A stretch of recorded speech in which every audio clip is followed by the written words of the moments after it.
ሰላም ጤና ይስጥልን የተከበራችሁ የፈታ ዴይሊ ቤተሰቦች የሰዓቱን መረጃ ይዘን ተገኝተናል። እንደተለመደው አንኳር ጉዳዮችን በቅድሚያ በማስተዋወቅ ወደ ዝርዝሩ እናልፋለን።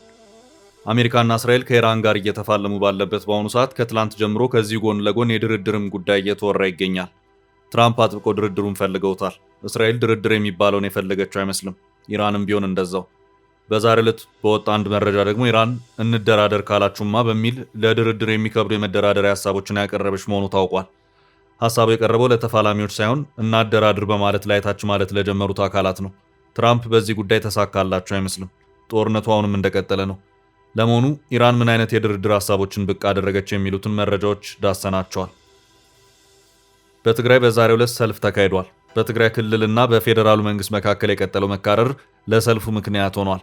ጥንቅራችን ከዚሁ ሰልፍ ጋር በተያያዘ የሚያደርሳችሁ መረጃ አለ። ኢትዮጵያ በአባይ ወንዝ ላይ ተጨማሪ 3 ግድቦችን በተመሳሳይ ጊዜ ልትገነባ አቅዳለች የሚል ዘገባ ግብፃውያን ማስደንገጡ ተሰማ። ዘኔው አረብ የተሰኘ የዜና ምንጭ ኢትዮጵያ በአባይ ወንዝ ገባሮች ላይ 3 ግድቦችን ለመገንባት አውጃለች ሲል ዘገባ አሰምቷል። ጉዳዩ በግብፅ ቁጣ ፈጥሯል ሲል ገልጿል። ግብፅ ውስጥ እየተራገበ ስላለው ስለዚህ ጉዳይ መረጃ ይዘናል። ከባህር በር ጋር በተያያዘ የተላለፈው መልእክት 3 ሀገራትን ያዳረሰው ውዝግብ ፈጥሯል። አሰብን ጨምሮ በቀጠና የሚገኙ ወደቦች የተነሱበት ይህ መልእክት ኤርትራን ጨምሮ በ3 ሀገራት ከባድ ውዝግብና ቁጣን ፈጥሯል። በዚሁ አወዛጋቢ ጉዳይ ላይ በሚኒስትር ደረጃ ምላሽም ተሰጥቶበታል። መረጃው የጥንቅራችን አካል ነው። የሰሜን ኮሪያው ፕሬዝዳንት በዛሬው ዕለት ቁርጡን ተናግረዋል። ከኒውክሌር ጦር መሳሪያ መታጠቅ ጋር በተያያዘ ሰሜን ኮሪያ ልክ እንደ ኢራን ሁሉ በብዙ ውጣ ውረድ ውስጥ አልፋለች። ግን ደግሞ በመጨረሻ ይህን ጦር መሳሪያ አምርታ በመታጠቅ እንዳትደርሱብኝ ስትልም አሜሪካ መራሹን የምዕራቡን ዓለም እያስፈራራች ትገኛለች። የኢራን ጦርነት እየተካሄደ ባለበት በአሁኑ ሰዓት ፕሬዝዳንቷ ኪም ጆንግ ኡን ብቅ ብሎ ጥብቅ ማሳሰቢያ ሰጥቷል። ጥንቅራችን ከያዛቸው መረጃዎች መካከል ነው።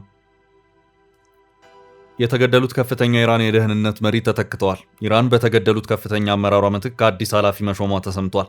አዲሱ ሹም በጡረታ ከስራ ከተገለሉበት ለከፍተኛ ኃላፊነት በዛሬው ዕለት ተመልሰዋል። መረጃውን ይዘነዋል። የቀድሞ ፕሬዝዳንት ሳህለወርቅ ዘውዴ ከፍተኛ ሽልማት ተበርክቶላቸዋል። ሽልማቱን ያበረከተላቸው ፎርብስ ነው። ሳህለወርቅ በዚሁ የሽልማት መድረክ መልእክት ሰደዋል። አጠር ያለ መረጃ እናደርሳለን። እስከ ጥንቅራችን ፍጻሜ አብራችሁን ቆዩ። የምንለቃቸው ዕለታዊ ትኩስ ዜናዎች እንዲደርሷችሁ ላይክ፣ ሼር፣ ሰብስክራይብ ማድረግ እንዳትረሱ። ከቃል ቀድሞ በተግባሩነቱን በማሳየት በጊዜው ገንብቶ በማስረከብ በደንበኞቹ ልብ ውስጥ የማይረሳ ቦታ ያዘው ዳኮርድ ሪል ስቴት አሁን ደግሞ በመሃል አዲስ አበባ ጀሞ አንድ ሳይት ላይ የሚገኙ በግንባታ ሂደት ላይ ያሉ በ2 ዓመት ውስጥ የሚረከቡ በ70/30 የባንክ ብድር አመቻችቶ ዘመናዊ መኖሪያ አፓርትመንቶችን ከልዩ ቅናሽ ጋር ይዞላችሁ ቀርቧል። ባለ 1 መኝታ 80 ካሬ፣ ባለ 2 መኝታ 118 ካሬ፣ ባለ 3 መኝታ 148 ካሬ ከ678 ሺህ ብር ቅድመ ክፍያ ጀምሮ እስከ 1 ሚሊዮን ብር የሚደርስ ልዩ ቅናሽ እንዲሁም የንግድ ሱቆች ከ2,699 ሺህ ብር ሙሉ ክፍያና 539,980 ብር ቅድመ ክፍያ ጀምሮ በልዩ አቀራረብ ተዘጋጅተው ቀርበዋል። ለበለጠ መረጃ 0911057674 ወይም 0926930578 ይደውሉ። ዳኮርድ በልዩነት የተገነባ።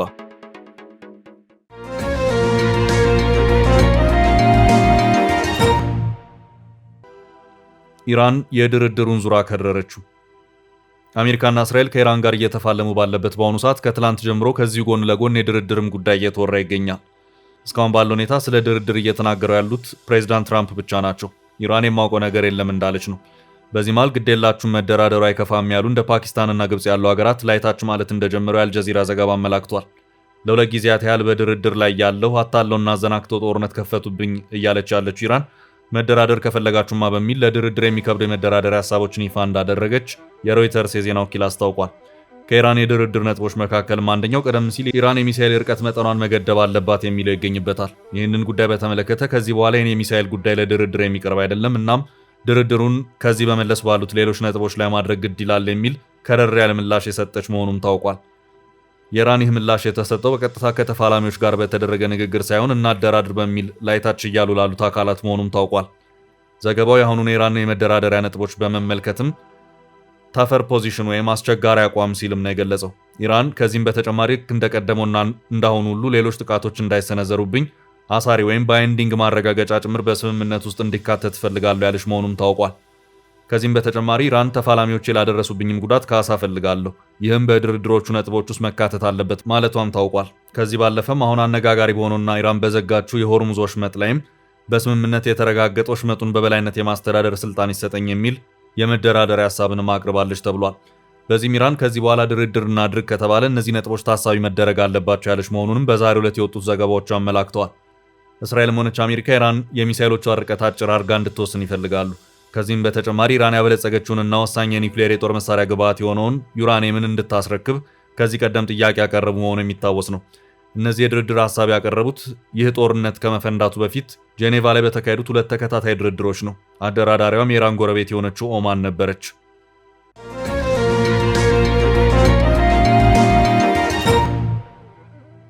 ወደ ቀጣይ ርዕስ አለፍን። ሰሜን ኮሪያ ቁርጡን ተናገረች። የሰሜን ኮሪያው ፕሬዝዳንት በዛሬው ዕለት ቁርጡን ተናግረዋል። ከኒውክሌር ጦር መሳሪያ መታጠቅ ጋር በተያያዘ ሰሜን ኮሪያ ልክ እንደ ኢራን ሁሉ በብዙ ውጣ ውረድ ውስጥ አልፋለች። ግን ደግሞ በመጨረሻ ይህን ጦር መሳሪያ አምርታ በመታጠቅ እንዳትደርሱብኝ ስትልም አሜሪካ መራሹን የምዕራቡን ዓለም እያስፈራራች ትገኛለች። ኢራን በሂደት ላይ ያለች ወሳኝ የኒውክሌር ግብዓት የሆነውን የዩራኒየም ንጥረ ነገር በተለያዩ ደረጃዎች በማበልጸግ ላይ ባለችበት ሁኔታ አሁን የገጠማት የጦርነት አጣብቂኝ ውስጥ ገብታለች። የሀገሪቱ የመጨረሻ የስልጣን አካል ነው ለሚባለው የሀገሪቱ ኮሚኒስታዊ ምክር ቤት ከሰዓታት በፊት ዘለግ ያለ ንግግርን ያደረገው የሀገሪቱ ፕሬዝዳንት ኪም ጆንግ ኡን እኛ ኒውክሌርን ታጥቀን አምልጠናል። ከዚህ በኋላ እኛን የሚዳፈረን ማንም የለም። የኒውክሌር ትጥቃችን ማለት የመጨረሻ የደህንነታችን ዋስትና ጥግ ነው። ለድርድርም የሚቀርብ አይደለም። ያለቀና ደቀቀ ፋይሉም የተዘጋ ጉዳይ ነው ሲልም አስታውቋል። ባላንጣውን ደቡብ ኮሪያን በተመለከተም ማብራሪያ የሰጠው ኪም ጆንግ ኡን ይቺ ከጎናችን የተሸጎጠች አስጠቂ ቁጥር 1 ጠላታችን ናት ብሏታል። አሜሪካና እስራኤል በኢራን ላይ ከፈቱትን ጦርነት ተከትሎ ከሰሞኑ እየደጋገመ ብቅ የሚለው ኪም ጆንግ ኡን ከሰሞኑ ለማንኛውም በሚል 1-2 ባሊስቲክ ሚሳይሎችን ወደ ባህር እንዲተኮስ ያደረገ መሆኑ አይዘነጋም። ኪም ጆንግ ኡን በአሁኑ ሰዓት በፕሬዝዳንትነት ሰሜን ኮሪያን እያስተዳደረ ያለው ከአያቱ በወረሰው ስልጣን ነው። የእሱ አባት ኪም ኢል ይባላሉ። እንደ አውሮፓውያን አቆጣጠር ከ1994 እስከ 2011 ድረስ ሰሜን ኮሪያን በፕሬዝዳንትነት መርተዋል። ከዚያም በድንገተኛ የልብ ህመም ሕይወታቸው ሲያልፍ ወጣቱ ልጃቸው ኪም ጆንግ ኡን በእሳቸው እግር ተተካ። ከሱ በአባት በፊት የነበሩትና የሰሜን ኮሪያ መስራች ናቸው የሚባሉት አያቱ ኪም ኢል ሰንግ ይባላሉ። እንደ አውሮፓውያን አቆጣጠር ከ1948 እስከ 1994 ድረስ ሰሜን ኮሪያን መርተዋል።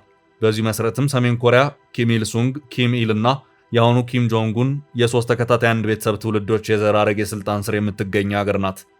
ልክ እንደ ንጉሳዊ ስርዓት ከዘር ወደ ዘር የሚተላለፈው የሰሜን ኮሪያ ቤተሰብ ስልጣን የኪም ስርወ መንግስት ወይም ኪም ዳይናስቲ በመባል ይታወቃል። ሀገሪቱ የኒውክሌር ጦር መሳሪያን በእጅ ማስገባት አለብኝ በማለት ቁርጠኛ አቋምን የያዘችው በቀዝቃዛው የዓለም ጦርነት እንደ አውሮፓውያን አቆጣጠር በ1950ዎቹ አካባቢ ነበር። የምርምር ስራውም የተጀመረው በቀድሞዋ ኮሚኒስታዊ ሀገር ሶቪየት ህብረት የነበረ ሲሆን አሜሪካና አጋሮቿ ሰሜን ኮሪያ ኒውክሌር እንዳትታጠቅ ያደረጓቸው ጥረቶችና የፈጠሯቸው ጫናዎች አልሰሩም። በብዙ ማስፈራሪያዎችና የበዙ ማዕቀቦች ውስጥም አልፋ ሀገሪቱ የኒውክሌር ጦር መሳሪያን በእጇ በማስገባት ከዚህ በኋላ እንከባበር ብላለች። እንደ አውሮፓውያን አቆጣጠር ከ2006 ጀምሮ እስከ 2017 ድረስ እያከታተለችም የኒውክሌር ጦር መሳሪያዋን የብቃት ሙከራ አካሄዳ በዚህ አቅጣጫ ያለውን ምዕራፍ ዘግታለች።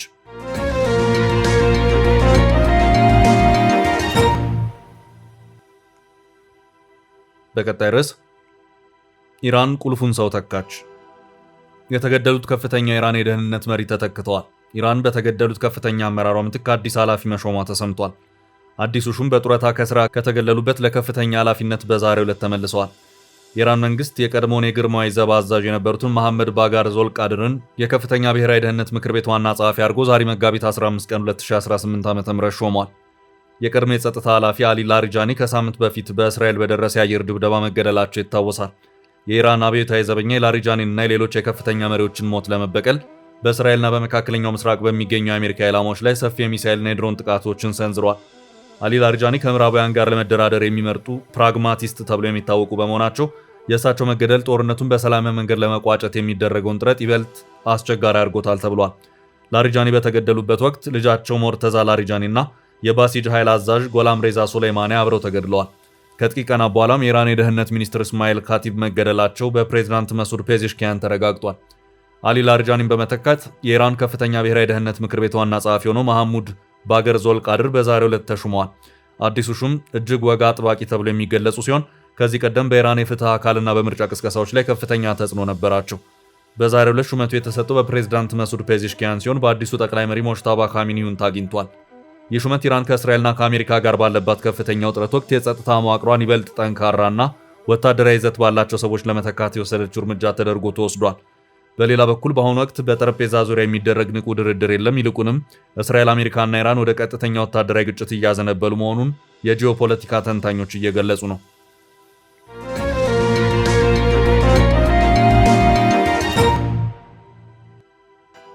በቀጣይ መረጃ የትግራዩ የዛሬው ሰልፍ። በዛሬው ዕለት መቀሌን ጨምሮ በተለያዩ ከተሞች ሰልፎች ተካሂደዋል። ሰልፎቹ የፌዴራል መንግስት የድጎማ በጀት በመቆሙ መምህራን ደሞዝ እያገኙ አይደለም፣ እናም የመማር ማስተማሩ ሂደት አደጋ ላይ ወድቋል የሚል ሆኖ ታይቷል። ሰልፉም በመላው ትግራይ በመምህራንና በተማሪዎች አማካይነት የተካሄደ ነውም ተብሏል። ለወራት ደሞዝ እንዳልተከፈላቸውና መማር ማስተማር ሊያቆሙ መሆኑን የገለጹ መምህራን ዛሬ ባካሄዱ ሰላማዊ ሰልፍ የፌዴራሉ መንግስት በአስቸኳይ የፌዴራል በጀት እንዲለቅላቸው ጠይቀዋል። ከተወሰኑ ጊዜያት ወዲህ በፌዴራል መንግስቱና በትግራይ ክልል ጊዜያዊ አስተዳደር መካከል ጎልቶ የሚታዩ አለመግባባቶች እየታዩ ነው። አንዳንዶች በሌተናል ጀነራል ታደሰ ወረደ የሚመራ የትግራይ ጊዜያዊ አስተዳደር የስልጣን ምንጩ የፌዴራል መንግስት ቢሆንም በህወሓት መጠለፉ በሁለቱ አካላት መካከል ለተፈጠረው ውጥረት ምክንያት ሆኗል እያሉ ይገኛሉ። የትግራይ ክልል በጀት አልተለቀቀልኝም፣ ነዳጅም በአግባቡ እየገባልኝ አይደለም በሚል የቅሬታ አቤቱታውን ማቅረብ ከጀመረው አላደር ብሏል። የበጀት ጉዳይ ግልጽ ባይሆንም ነዳጅን በተመለከተ ከዚህ ቀደም በፌዴራል መንግስት የሚመለከታቸው አካላት ተደጋጋሚ ምላሾች የተሰጡበት ሁኔታ ታይቷል። ምላሹም ለትግራይ ክልል የሚገባውን ነዳጅ እየላክን ነው፣ ችግር ካለም በአገር አቀፍ ካለው ችግር የተለየ አይደለም የሚል ነው። ከዚህ ውጭም ህወሓትና የትግራይ ታጣቂ አመራሮች ከኤርትራ መንግስት ጋር ጀምሮታል የሚባለው የጎንዮሽ ግንኙነትም እንደዚሁ የትግራይ አመራሮች ከፌዴራል መንግስት ለገቡበት ሰጥ አገባና ውጥረት ሌላኛው ምክንያት ተደርጎም እየተጠቀሰ ይገኛል። ከሰሞኑ አፍሪካ ኢንተለጀንስ ባስነበበው አንድ ዘገባ አንድ ኤርትራዊ ጀነራል ወደ መቀሌ ጉዞ አድርገው ከክልሉ የሰላምና ጸጥታ አመራር ጋር የመከሩ መሆኑን ያስታወቀበት ሁኔታ ታይቷል።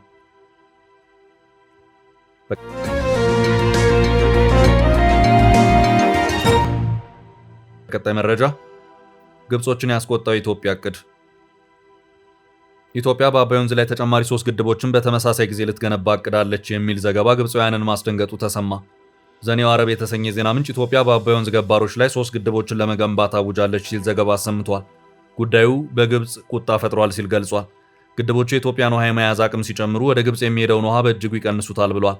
ከኢትዮጵያ መንግስት ከሰሞኑ በጉዳዩ የተነገረ ምንም አይነት ይፋዊ መረጃ ባይኖርም ግብፅ ውስጥ ኢትዮጵያ 3 ግድቦችን አባይ ላይ ልትገነባ ነው የሚል መረጃ ግን በስፋት እየተራገበ መሆኑን ነው መረጃ ያሳየው። አዲስ አበባ 3 ግድብ ከማስገንባት እቅድ አልፋ በግድብ ግንባታ በዓለም ልምድና አቅም ያላቸውን ካምፓኒዎች ግድቦቹን ለመገንባት የመጨረሻ ሰነድ ወይም ቴንደር እንዲያስገቡ ጥሪ አቅርባለች ሲል ዘግቧል። የዜና ምንጩ ዘኔው አረብ ኢትዮጵያን እነዚህም በአባይ ወንዝና ተፋሰሶች ላይ የሚገቡ ግድቦችን በተመሳሳይ ጊዜ ነው የምትገነባው ብሏል። የኢትዮጵያ መንግስት 3ቱን ግድቦች በቀጣዩ ከ4 እስከ 7 ዓመት ጊዜ ውስጥ ገንብቶ ለማጠናቀቅ አቅዷል ሲል ዘግቧል። ግድቦቹ እያንዳንዳቸው $3.5 ቢሊዮን ይፈጃሉም ብሏል። ኢትዮጵያ በእነዚህ ፕሮጀክቶች የብሔራዊ ኃይል ፍላጎቷን ለማረጋጋትና ለማረጋገጥ አስባለች ሲል ነው ያመለከተው። ዘኔው አረብ እነዚህ 3 ግድቦች ወደ ስራ ሲገቡ ከ20 እስከ 25 በመቶ የኢትዮጵያ ኃይል ማመንጨት አቅምን እንደሚጨምሩ ሲገልጽ ግብፅ የውሃ ድርሻ በእጅጉ ይነካል ብሏል።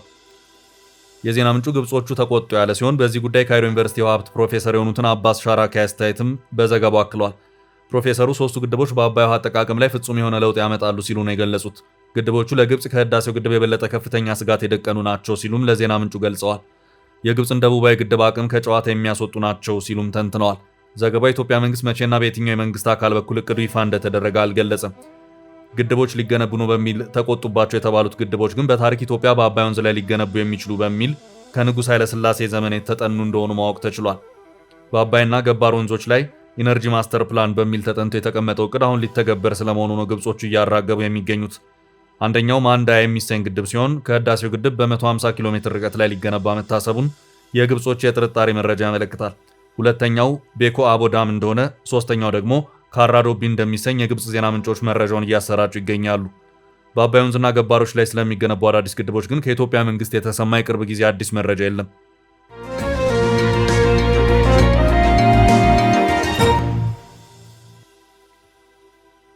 ወደ ቀጣይ መረጃ አለፍን።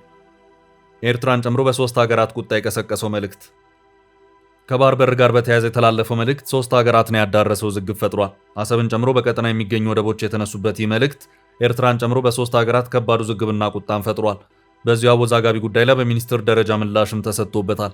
አንጋፋ የኢኮኖሚ ባለሙያ ዘመዴነ ንጋቱ ወቅታዊ አህጉራዊና ዓለም አቀፍ ጉዳዮችን በተመለከቱ ጉዳዮች ላይ የሰጡት ማብራሪያ ላይ ከወደብ ጋር በተያያዘ ያስተላለፉት መልእክት ነው ውዝግብ የፈጠረው። እውቅ የኢኮኖሚ ባለሙያ ዘመዴነ ንጋቱ ከጋዜጣ ፕላስ የእንግሊዝኛው ክፍል ጋር በነበራቸው ቆይታ የኢትዮጵያ ወደብ ፍላጎትን በተመለከተ ሙያዊ ትንታኔ ሰጥተዋል። አቶ ዘመዴነ ንጋቱ የኢትዮጵያ ኢኮኖሚ በከፍተኛ ፍጥነት እያደገ መሆኑን ገልጸው እድገቱ በራሱ የኢትዮጵያን የወደብ ጥያቄ ወደፊት እንደሚገፋው በማንሳትም አሁን ላይ ያለው የጅቡቲ ወደብ በቂ አለመሆኑን አንስተዋል። የጅቡቲ ወደብ ከኢትዮጵያ ፍላጎት አንጻር እጅግ አነስተኛ ነው ያሉት የኢኮኖሚ ባለሙያው በሌሎች ጎረቤት ሀገራት በርካታ ወደቦች ቢኖሩም ጥቅም ላይ አለመዋላቸው የሚያስቆጭ ነው ሲሉ ገልጸዋል። ግልጹን ለመነጋገር ሲሉ ማብራሪያቸውን የቀጠሉት አቶ ዘመዴነህ ሶማሊያ 1500 ኪሎ ሜትር ርዝማኔ ያለው የባህር መዳረሻ አላት፣ ግን አገልግሎት ላይ አልዋለም። አሰብም እንደዚሁ ጥቅም ላይ አይደለም ሲሉ አብራርተዋል። የራሳችን የሆነ ወደብ ያስፈልገናል ያሉት አቶ ዘመዴነህ ከሌላ ሀገር በኪራይ የሚገኝ ወደብ ከፍተኛ የዶላር ወጪ እንዳለው ገልጸው አንድ ሀገር የምትከበረው በጠንካራ ኢኮኖሚያዊ መሰረት መሆኑን ጠቅሰዋል። ይህንንም ሲያስረዱ አሜሪካ የገልፍ ሀገራትን የምታከብረው ሀብት ስላላቸው ነው፣ ድህነት እንዲያውም ለወረራ ተጋላጭ ያደርጋል ሲሉ አመልክተዋል። ይህ የምጣኔ ሀብት ባለሙያ መልእክት በማህበራዊ የትስስር ገጾች በስፋት እየተዘዋወረ ሲሆን በኤክስ ትዊተር ላይ በርካቶች እየተቀባበሉት ይገኛሉ። በኤርትራ በኩል አሰብ ጥቅም ላይ አልዋለም በሚል በተነሳው ጉዳይ ላይ ተቃውሞ እየተሰማበት ሲሆን ሶማሊያ የባህር መዳረሻው 1500 ኪሎ ሜትር ነው በሚል የተገለጸበት አውድ የሶማሊያን ግዛቶች ለመከፋፈል የተሄደበት ረጅም ርቀት ነው በሚል ተቃውሞ ተሰምቶበታል። ሶማሊያ ከ3300 ኪሎ ሜትር በላይ ባህር መዳረሻ ባለቤት መሆኗ እየታወቀ ይህ አገላለጽ ሆን ተብሎ የተደረገ ከፋፋይ መልእክት ነው በሚል ተቃውሞ አስተናግዷል። ጅቡቲ በበኩሏ በሚኒስትር ደረጃ ምላሽ ሰጥታለች። የጅቡቲ የገንዘብና ኢኮኖሚ ሚኒስትር ኤልያስ ሙሳ ዳዋሌህ የኢኮኖሚ ባለሙያ ሀሳባቸውን የመግለጽ መብት ቢኖራቸውም የተዛባ መረጃን ማረምም ተገቢ ነው ሲሉ መልእክት ሰደዋል። ሚኒስትሩ በይፋ ኤክስ ገጻቸው ላይ ባሰፈሩት መልእክትም የጅቡቲ ወደቦች ለኢትዮጵያ ኢኮኖሚ ለውጥ የጀርባ አጥንት መሆናቸውንና ከ10 ቢሊዮን ዶላር በላይ ኢንቨስትመንት እንደፈሰሰባቸው በመጥቀስ የአቶ ዘመዴነህን ንግግር ከሀቅ የራቀ በማለት አጣጥሎታል። የጅቡቲ ኢኮኖሚና ፋይናንስ ሚኒስትር ኤልያስ ሙሳ ዳዋሌህ ለአቶ ዘመዴነህ በሰጡት ቀጥተኛ ምላሽ አስተያየታቸው ምክንያታዊ ያልሆነና ከሀቅ የራቀ ሲሉ አጣጥለውታል። ሚኒስትሩ ኢትዮጵያ በጅቡቲ ከ10 ቢሊዮን ዶላር በላይ በዘመናዊ ወደቦች፣ በባቡር መስመርና በሎጂስቲክስ ላይ ኢንቨስት ማድረጓን በመጥቀስ ጅቡቲ ባትኖር ኖሮ ኢትዮጵያ ኢኮኖሚ ሽግግር ሊታሰብ እንደማይችል ገልጸዋል።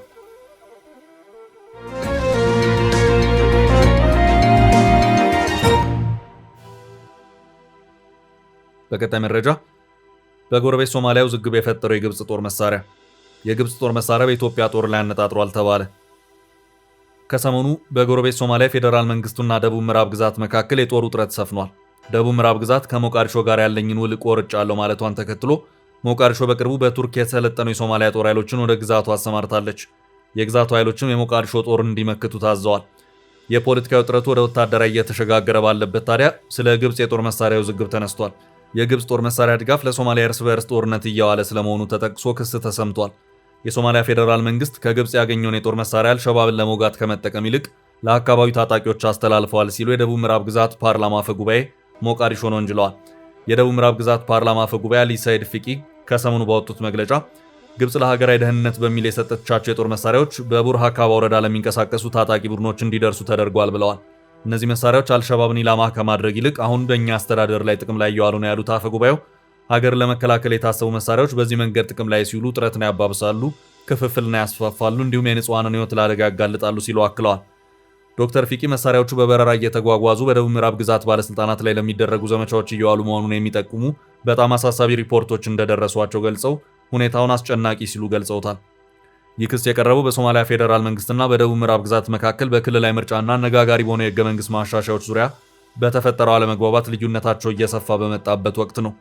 የደቡብ ምዕራብ ግዛት ፕሬዝዳንት አብዲ አዚዝ ሐሰን መሐመድ ላፍታ ጋሬን ቀደም ብለው ተመሳሳይ ስጋት እንዳለ ገልጾ የነበረ ሲሆን የተባበሩት መንግስታት ድርጅት የጦር መሳሪያ ማዕቀብ መነሳቱን ተከትሎ የተገኙ አዳዲስ መሳሪያዎችን የፌዴራል ባለስልጣናት በእሳቸው አስተዳደር ላይ እየሰበቁ ነው ሲሉ ከሰዋል። የደቡብ ምዕራብ ግዛት የሀገር ውስጥ ደህንነት ሚኒስቴር በበኩሉ ባወጣው መግለጫ መነሻቸውን ከግብጽ ያደረጉ መሳሪያዎች ጽንፈኛ አስተሳሰብ ካላቸው ታጣቂዎች ጋር ግንኙነት ላላቸው ቡድኖች መተላለፋቸው ለሀገራዊ ደህንነት ከፍተኛ ስጋት ነው ብሏል። ሚኒስቴሩ አክሎም ድርጊቱ የኢትዮጵያ ጦር ሰራዊት የሚገኝባቸውን አካባቢዎች ጨምሮ በሶማሊያ አፍሪካ ህብረት የድጋፍና የማረጋጋት ተልዕኮ አውሶም ስር ያሉ ኃይሎችን ኢላማ ሊያደርግ ይችላል ሲል ስጋቱን ገልጿል። የሶማሊያ ፌዴራል መንግስት ለቀረበበት ክስ እስካሁን በይፋ የሰጠው ምላሽ የለም። መሳሪያዎቹ ግብጽ ከዓመት በፊት በመርከብና በአየር ወደ ሶማሊያ ያጓጓዘቻቸው መሆኑ ዘገባው አመልክቷል። ውድ ቤተሰቦቻችን ለዛሬ ያዝንላችሁን ርዕሰ ጉዳዮች እዚህ ላይ ቋጨን። ላይክ፣ ሼር እና ኮሜንት በማድረግ ለቻናላችን ድጋፋችሁን መግለጽ እንዳትዘነጉ እያልን ከሌሎች መረጃዎች ጋር ደግመን እስክንገናኝ ቸር ያሰማን ስንል ተሰናበትን።